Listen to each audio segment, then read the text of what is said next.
Hello students. তো আজকে আমরা যেটা পড়ব সেটা হচ্ছে যে ক্লাস 10-এ মিথেন, ইথেন, ইথিলিন এবং অ্যাসিটিলিন এদের যে গঠন ত্রিমাত্রিক, 3 ডাইমেনশনে দেখতে কীরকম হয় সেটা আমরা মেনলি আজকে পড়ব। তো এর আগের ভিডিওগুলোতে তোমরা আইইউপিএসি নোমেনক্লেচার বা এইসবগুলো তোমরা পড়েছো। সেই জন্য আজকে আমরা যেটা পড়বো সেটা হচ্ছে স্ট্রাকচারস। ওকে, স্ট্রাকচারস বা গঠন আর কি, বাংলায় আমরা যদি লিখি তাহলে গঠন দেখতে কিরকম সেটা। তো প্রথমে আমাদের যেটা থাকবে সেটা হচ্ছে মিথেন অণুর গঠন। নিশ্চয়ই তোমরা মিথেন অণুর সংকেত আমরা সব লিখতে শিখে গেছি। একটাই কার্বন সেই জন্য মিথ, আর স্যাচুরেটেড সেই জন্য এএনই দিয়ে শেষ হয়, তাহলে মিথ। তাহলে স্ট্রাকচারসের মধ্যে শুরুতে আমাদের যেটা আসবে সেটা হচ্ছে মিথেন। যেহেতু তোমাদের অন্যগুলো আমাদের মানে যেমন ধরো সংকরায়ন বা হাইব্রিডাইজেশন এসবগুলো আমাদের এখন সিলেবাসে নেই, এগুলো আমরা পরে এখানে জানবো। কিন্তু যেহেতু এখানে কার্বন কার্বন দ্বিবন্ধন নেই, তো এক্ষেত্রে মিথেন অণুর সংকেত আমরা যেটা বলবো, বাংলায় বলা হয় সমচতুস্তলকীয়। ইংরেজিতে যেটা আমরা বলি সেটা হচ্ছে টেট্রাহেড্রাল। টেট্রা টেট্রা তো এই যে টেট্রাহেড্রাল স্ট্রাকচারটা দেখতে কিরকম হয় সেটা আমরা যদি একটু ছবি এঁকে তোমাদেরকে দেখাই, মিথেন অণু দেখতে কেমন হবে। ধরো এটা হচ্ছে হাইড্রোজেন, এখানে হচ্ছে কার্বন। সো কার্বনকে আমরা একদম অণুটার মাঝে থাকবে, এটা হলো সেন্ট্রাল এটম।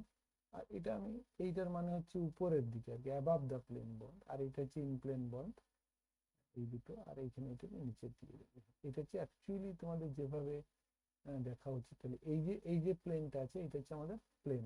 আর এটা একটা বোর্ডের পিছনের দিকে আছে, এই জন্য কাটা কাটা লাইনে লেখা আছে। আর এটা তো তোমাদের বইয়ে দেখবে এটা এরকম করে লেখা আছে, এরকম করে তুমি এদিকেও লিখতে পারো ওদিকেও লিখতে পারো, এরকম করে লেখা। আর সমচতুষ্টের ছবি থাকবে, যদি তুমি যদি জুড়ে দাও এই 4টে লাইনকে, বা এটাতে জুড়ি, এই যদি 4টে লাইনকে তুমি এরকম করে এখানে জোড়ো, দেখো তুমি তাহলে এখানে ওর যে যেগুলো সেগুলো তুমি এখানে পেয়ে যাবে। ঠিক আছে। আর এখানে মাঝগুলো পিছনের দিক থেকে জুড়ে দাও, তাহলে আমরা যেটা পাবো সেটা হচ্ছে এখানে অ্যাকচুয়ালি 4টে তল আছে, এই জন্য সমচতুস্তল। 4টে তলই সমান সমান হবে, সেই জন্য সমচতুস্তল। আর কার্বন আমাদের সবসময় এখানে মাঝে থাকে, সেটা হচ্ছে দিক। আর যেটা আমাদের লাগে সেটা হচ্ছে যে এই যে কার্বন হাইড্রোজেন, কার্বন এবং হাইড্রোজেন এর যে বন্ড অ্যাঙ্গেল, অ্যাকচুয়ালি এটা হয় 109°28' এইভাবে লিখতে হয়। রাফলি 109.5°ও আমরা অনেক সময় এখানে লিখতে পারি। এটা পয়েন্ট 109°, 109°28' হচ্ছে আমাদের কারেক্ট। এটা মনে রাখতে পারলে আমাদের সব থেকে এখানে। তো তাহলে কি দেখলাম আমরা, কার্বনটা আমাদের সেন্ট্রাল এটমে থাকবে, বাকি 4টে আমাদের এরকম থাকবে। ওদেরকে যদি আমরা এখানে জুড়ে দিই তাহলে আমরা যেটা পাবো সেটা হচ্ছে আমাদের সমচতুস্তলকীয় বা টেট্রাহেড্রাল স্ট্রাকচার। তাহলে এটা ছিল আমাদের মিথেনের স্ট্রাকচার। আমাদের কিরকম হবে সেটা ছিল এরকম। দেখো, এটা তাহলে মিথেনের স্ট্রাকচার এতক্ষণ যেটা আমরা পড়লাম। তাহলে মিথেনের এই যে কালো দেখছো যেটা, সেটা হচ্ছে কার্বন। কার্বন পরমাণুটা দেখো কেন্দ্রীয় অণু, সেই জন্য এটা মাঝে আছে। আর এই 4টে আমাদের হাইড্রোজেন, তার জন্য CH4। এবার তুমি যদি এইটা এইটা আর এইটা জুড়ে দেখো, একটা তল পাচ্ছ এখানে, একটা তল, দুটো তল, তেমনি এইদিকে একটা তল আর নিচে একটা তল আছে, সেই জন্য এটা 4টে তল। এইটা এইটা এইটা যতটা যেমন দেখতে, এই দিকেরটাও দেখতে ঠিক সেরকমই, একই রকমভাবে নিচেরটাও দেখতে ঠিক সেরকমই। তাহলে মোট 4টে তল, সেই জন্য এটা চতুস্তলকীয়। আর যেহেতু সব তলগুলোই সমান, সেই জন্য এটাকে বলা হয় সমচতুস্তলকীয়। ঠিক আছে, নিশ্চয়ই তোমরা এটা দেখতে পাচ্ছ কিরকম করে হয়। যে দিক থেকে ঘোরাবে সবসময় এটা চতুস্তলকীয়ই থাকবে। এটা হলো তাহলে নেক্সট আমাদের যেটা আছে সেটা হচ্ছে দেখো ইথেনের স্ট্রাকচার। তো ইথেনের স্ট্রাকচার তো তোমরা মানে গঠন সংকেত কিরকম সেটা আমরা আগে দেখেছি। সেটা সংকেত ছিল তাহলে কি না, C2H6। নামটা কি, দুটো কার্বন, তাহলে হচ্ছে ইথ। আর স্যাচুরেটেড সেই জন্য কি দিয়ে শেষ হবে না, এএনই দিয়ে শেষ হবে, তাহলে পুরো নামটা একসঙ্গে হয়ে গেল আমাদের ইথেন। তো ইথেনের যে যদি আমরা আরেকটু একে ইয়ে করে লিখতাম তাহলে কেমন করে লিখেছিলাম যেন আমরা, না দুটো CH3 মূলক একটা কার্বন কার্বন সিঙ্গেল বন্ড দ্বারা যদি যুক্ত থাকে তাহলে তাকে আমরা এখানে বলবো ইথেন। তাহলে দেখো এটা যদি মনে করি এটা হাইড্রোজেন হতো তাহলে এটা মিথেন, তাহলে এটা একটা টেট্রাহাইড্রাল পাত, তাহলে একটা কার্বন এরকম হবে, আরেকটা কার্বন হবে এরকম। আর এইখানে তোমার এর একটা হাইড্রোজেন থাকবে, আর এইখানে একটা হাইড্রোজেন থাকবে, আর এইখানে একটা। তাহলে দেখো এটা এতক্ষণ অব্দি একটা টেট্রাহাইড্রাল দেখতে পাচ্ছ, একটু ঘুরিয়ে লেখা আছে টেট্রাহাইড্রাল। একই রকম ভাবে এইদিকে একটা হাইড্রোজেন থাকবে, এইখানে একটা হাইড্রোজেন থাকবে, আর এইখানে। তাহলে এই দিক থেকে যদি দেখো, এই দিক থেকে তাহলে আরেকটা মিথেন, মানে এই পার্ট থেকে যদি আরেকটা দেখো, তাহলে এটা হচ্ছে আমাদের এখানে দুটো টেট্রাহাইড্রালকে মাঝটা জুড়ে দিয়ে দুটো হাইড্রোজেনের পরিবর্তে একটা কার্বন কার্বন বন্ড দিয়ে আমরা যেটা পাবো সেটা হবে ওর ইথেনের ত্রিমাত্রিক, মানে 3 ডাইমেনশনে দেখতে কিরকম সেটা নিয়ে পাবো। তো এই যে এটা হচ্ছে কার্বন কার্বন বন্ধনের দূরত্বটা আমাদের লাগে, এটা হচ্ছে 1.54 অ্যাংস্ট্রম। এই ইউনিট এটা আমাদের ইয়ে করতে হয়, মনে রাখতে হয়। আর এই যে অ্যাঙ্গেলটা এগেন, এই যে বন্ধন কোণটা, এই অ্যাঙ্গেলটা কত হবে, যেহেতু sp3 হাইব্রিডাইজ সেই জন্য 109°28'। কিন্তু হাইড্রোজেনের সঙ্গে হাইড্রোজেন এটাও তাই, 109°28', এইদিকেও তাই 109°28'। কিন্তু ছবিটা দেখে তোমার মনে হচ্ছে না যে এটা কত, মানে বা 109°28' হবে কিনা। তো 3 ডাইমেনশনাল মডেল, যেটা মডেল দিয়ে যদি দেখো তাহলে তখন আমরা এটা এখানে দেখতে পাবো, দেখবো। ঠিক আছে, যেমন তোমরা আগে দেখলে মিথেনের মডেল করে যেমন দেখানো হলো, এখানে আমরা সেরকম করে এখানে দেখাবো। তো এক্ষেত্রে আমাদের যে কার্বন কার্বন কার্বন হাইড্রোজেন যে বন্ধন, এখানে এটা অন্য হবে দেখো, কারণ এটা কার্বন কার্বন এক বন্ধনের দূরত্ব। এটা পরেরটা হবে আমাদের কার্বন কার্বন কার্বন হাইড্রোজেনের, আর কার্বন কার্বন হাইড্রোজেনের মধ্যে দূরত্ব, এটা হচ্ছে 1.10 অ্যাংস্ট্রম। এগুলো অনেক সময় ছোট ছোট করে কোশ্চেন তোমাদের দিয়ে দিতে পারে, এগুলো ইনফরমেটিভ বেসড কোশ্চেন। ঠিক আছে, তো এর 3 ডাইমেনশনে দেখতে কেমন হয় দেখো। ঠিক আছে, শুধু এইটুকু তোমাদের হাইব্রিডেশন sp3 হয়, তো সেটাতে এখন তোমাদেরকে আমি বলে বুঝাতে পারবো না, সেটা আমরা পরে ওখানে দেখবো। সংকেত একই রকম ভাবে যদি আমরা মডেল করে দেখি ইথেনেরটা, দেখো ইথেনেরটা তুমি এখানে দেখতে পাচ্ছ কিরকম, একই রকম। দেখো এই দিকটাই ছিল, এটা যদি হাইড্রোজেন থাকতো তাহলে ছিল মিথেন, এই যেরকম ছিল টেট্রাহাইড্রাল। তো দুটো CH3, এইটা হচ্ছে CH3 কার্বন আর 3টে হাইড্রোজেন, আর এদিকে আরেকটা CH3। যদি কার্বন কার্বন এক বন্ধন দ্বারা যুক্ত হয় তাহলে যে স্ট্রাকচারটা আমরা পাবো সেটা হবে আমাদের এখানে ইথেন। এটা দেখতে আমাদের এরকম লাগে। আর এই যে বন্ধন দৈর্ঘ্যটা, এটা তোমরা দেখলে এটা কার্বন কার্বন এক বন্ধন দৈর্ঘ্য, সেটা হচ্ছে আমাদের 1.54 অ্যাংস্ট্রম। আর এই যে বন্ধন কোণটা, মানে এইটা এইটা অথবা এইটা যেটাই ধরো, মিথেনের ক্ষেত্রে ছিল একই থাকবে, এটা সেটা হচ্ছে 109°28'। আর এই যে দুটো কার্বন, মানে এই কার্বনটা এবং এই কার্বনটা, এই দুটো কার্বন হচ্ছে আমাদের এখানে sp3 হাইব্রিডাইজড এবং এক বন্ধন করে এখানে থাকবে। আর এই কার্বন এবং হাইড্রোজেনের যে দূরত্ব বা বন্ধন দৈর্ঘ্য সেটা ছিল আমাদের 1.10 অ্যাংস্ট্রম। তাহলে এটা ছিল আমাদের ইথেন, তার যদি আমরা মডেল করে দেখি এখানে। নেক্সট আমাদের যেটা আছে সেটা হচ্ছে যে অ্যালকিন। অ্যালকিনের মধ্যে যেটা তোমাদের সিলেবাসে আছে সেটা হচ্ছে আমাদের ইথিলিন। এর আইউপিসি নাম হচ্ছে আমাদের ইথ, আর টিএনএ দিয়ে শেষ হবে সেজন্য ইথিন। তাহলে স্ট্রাকচারটা কিরকম হবে না, দুটো কার্বন কার্বন কার্বন দ্বিবন্ধন, আর হাইড্রোজেন হাইড্রোজেন হাইড্রোজেন হাইড্রোজেন। তো এই দুটো কার্বন এখানে sp2 হাইব্রিডাইজেশন হবে সংকরণ, সেজন্য প্লেনার বা বাংলায় আমরা ওটাকে বলবো যেটা, সেটা হচ্ছে যে একই প্লেনে থাকবে আর কি, জন্য ট্রাইগোনাল প্লেনার বলা হয়। একটা প্লেনে আমাদের এখানে থাকবে, তাহলে সংকেতটা কি হলো না C2H4 লেখা হবে, তাই না?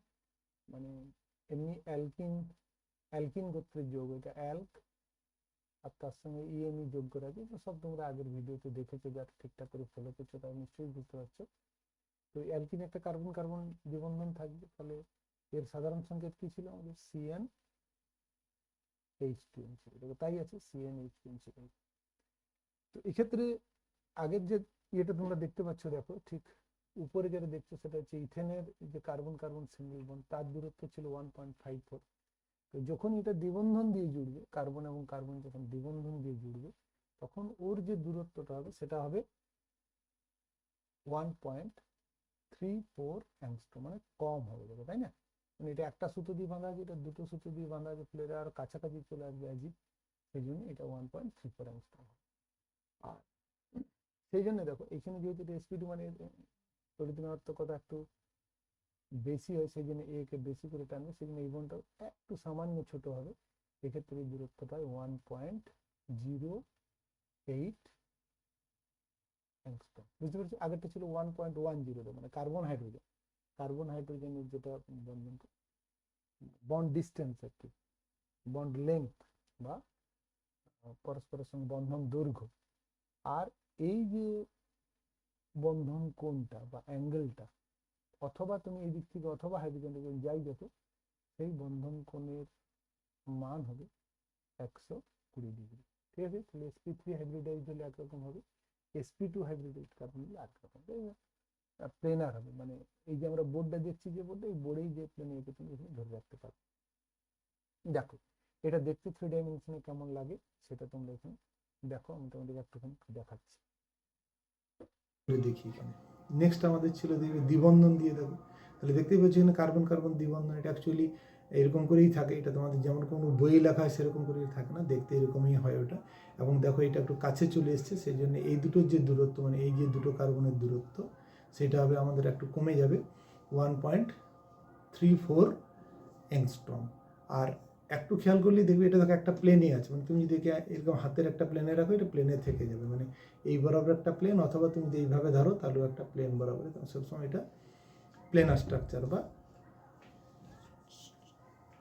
Trigonal planer. ট্রাইগোনাল মানে একটা দুটো তিনটে আছে, এখানে 1 2 এবং 3, তার জন্য ট্রাইগোনাল। আর এই যে বন্ধন দৈর্ঘ্য, অথবা এইটার সঙ্গে এইটা বন্ধন কোণ আর কি, এইটার সঙ্গে এটা বন্ধন কোণ হবে 120 ডিগ্রি। আর এই দুটো কার্বন হচ্ছে আমাদের sp2 হাইব্রিডাইজড। আর এখানেও এই যে দূরত্বটা, মানে এই কার্বন এবং হাইড্রোজেনের যেটা বন্ধন দৈর্ঘ্য, সেটা একটু কমে যায়, সেটা হবে 1.08 অ্যাংস্ট্রম। ঠিক আছে, তাহলে এটা ছিল আমাদের ইথিলিন বা আইপিসি নামে ইথাইনের যেটা আমাদের মডেল, যদি দেখে তাহলে সেটা হবে এরকম। নেক্সট আমাদের যেটা আসবে তাহলে ছিল ইথিলিন। এরপর আমাদের যেটা আসবে সেটা হচ্ছে আমাদের ইথআইন, ETHYN, তাহলে হলো ইথাইন। ইথাইন হলে তোমরা বুঝতেই পারছো, সংকেত যদি আমি লিখি, ইথ মানে দুটো কার্বন, আইন আছে মানে ট্রিপল বন্ড দিয়ে জুড়ে থাকবে, এখানে একটা হাইড্রোজেন আর এখানে একটা হাইড্রোজেন, এটা হচ্ছে ওই। আর এমনি মলিকুলার ফর্মুলা হবে কি না C2H2, নিচেটা থেকে বুঝতে পারছি D2H।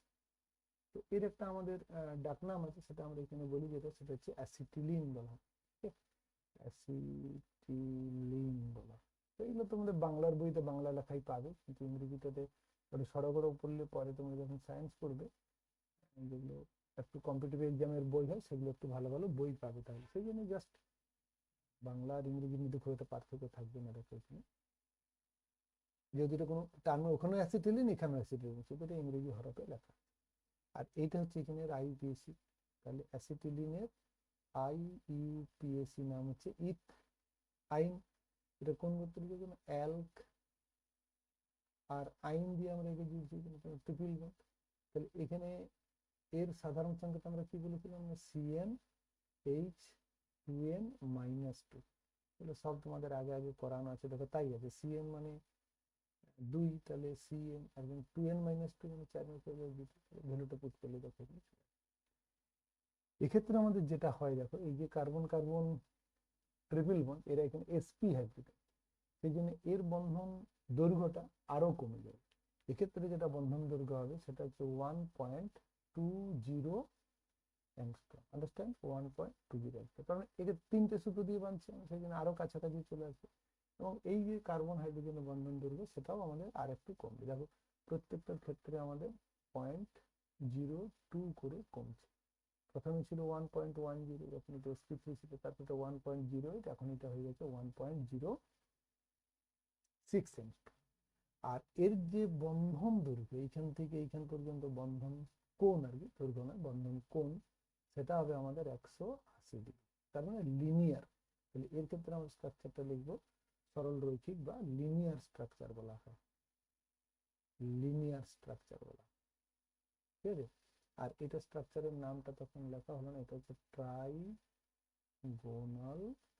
প্লেনার, বা শুধু প্লেনার বললেও তোমাদের এখানে চলে, যাই হোক ট্রাইগোনাল প্লেনারটা শুধু প্লেনার লিখলে আমাদের কাছে সমতলীয় আর কি, বাংলায় যেটাকে আমরা বলি সমতলীয়, একটা সমতলে থাকবে সেই জন্য এটা হচ্ছে সমতলীয় স্ট্রাকচার। এটা হচ্ছে ইথিনের বা ইথিলিনের স্ট্রাকচার হচ্ছে সমতল। আর এটা তো লিনিয়ার মানে সরল রৈখিক, বাংলায় বলা হয় সরল রৈখিক স্ট্রাকচার আমাদের এখানে দেখতে পাই। তো এটারও তোমাদেরকে আমি, আমার কাছে মডেলটা আছে বলে মডেলগুলো আমি করে দেখিয়ে দিচ্ছি, দেখে বুঝতে পারছো তোমরা কিরকম হয়। তবে তো আজ তাহলে এরপরে দেখো আছে যেটা, সেটা হচ্ছে আমাদের অ্যাসিটিলিন। অ্যাসিটিলিন বা ইথাইন বলবো আমরা, কমন নেম হচ্ছে আমাদের অ্যাসিটিলিন, সেই জন্য বা এমনি নাম হচ্ছে যেমন অক্সি অ্যাসিটিলিন শেখায় তখন অ্যাসিটিলিনই বলা হয়। ইথাইন বলি আমরা, দুটো কার্বন দেখতেই পাচ্ছি, তিনটা সিলিন্ডারিক্যাল শেপ, মানে এটা সিলিন্ডার যেমন করে হয় সেরকম এটা থাকবে এখানে। তো কার্বন কার্বন ত্রিবন্ধন দিয়ে যুক্ত আছে, যদি তুমি দ্বিবন্ধনের থেকে দেখো দেখবে এটা একটু আমাদের কি আছে না ছোট হয়ে গেছে, দেখো দেখলেই বুঝতে পারবে এটা থেকে এটা একটু ছোট, এটা থেকে একটু ছোট। তো এই বন্ধন দৈর্ঘ্যটা আমাদের হয়ে যায় 1.20 অ্যাংস্ট্রম, মানে কার্বন কার্বন বন্ধন দৈর্ঘ্য। আর দেখেই বুঝতে পারছো মলিকুলটা এটা কি 120 ডিগ্রি হবে, এই হাইড্রোজেন কার্বন এবং কার্বন, অথবা এই হাইড্রোজেন কার্বন এবং কার্বন তাদের যেটা বন্ধন কোণ সেটা হবে 180 ডিগ্রি। তাহলে 180 ডিগ্রি মানে লিনিয়ার শেপ হবে, সবসময় লিনিয়ার শেপ। আর এই দুটো কার্বন হচ্ছে, যে দুটো কার্বন এখানে দেখতে পাচ্ছি, এটা হবে sp হাইব্রিডাইজ। এগুলো এইভাবেই তোমাদের ছবিগুলো দেখবে ওখানে দেওয়া আছে তোমাদের বই, সেটা আমি একটু তোমাদেরকে করে দেখিয়ে দিলাম।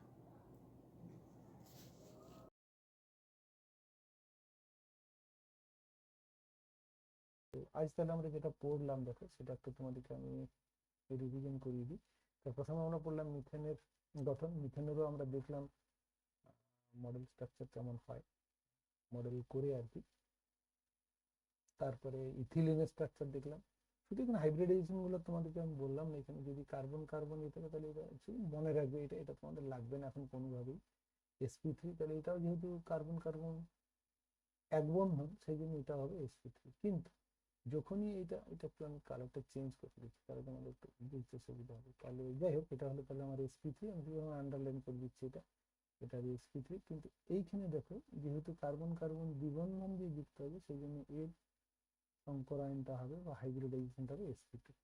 এগুলো আমাদের 11-এ লাগবে, এখন তোমাদের কোনোভাবেই নেই, শুধু টার্মটা তোমরা মনে রাখতে পারো। এটা হচ্ছে আমাদের এখানে sp হাইব্রিডাইজেশন, ওকে, sp হাইব্রিডাইজেশন। তো যাই হোক তাহলে sp হাইব্রিডাইজেশন হলে সবসময় লিনিয়ার এবং কার্বন কার্বন ত্রিবন্ধন হবে। সমতলীয় হতে গেলে আমাদের sp2 হাইব্রিডাইজ কার্বন লাগবে। আর যদি সমচতুস্তলকীয় হতে হয় তাহলে আমাদের sp3 হাইব্রিডেশন লাগবে বা কার্বন কার্বন এক বন্ধন। চলো নিশ্চয়ই তোমরা এটা বুঝতে পারলে, ঠিক আছে। তো এর পরে আমাদের যেটা থাকবে যে বিক্রিয়া যেগুলো আছে সেগুলো আমরা নেক্সট ভিডিওতে পড়বো, ঠিক আছে। কেমন লাগছে তোমরা কমেন্টে লিখে জানাবে, আর অতি অবশ্যই শেয়ার এবং সাবস্ক্রাইব করে রাখবে, লাইক করবে।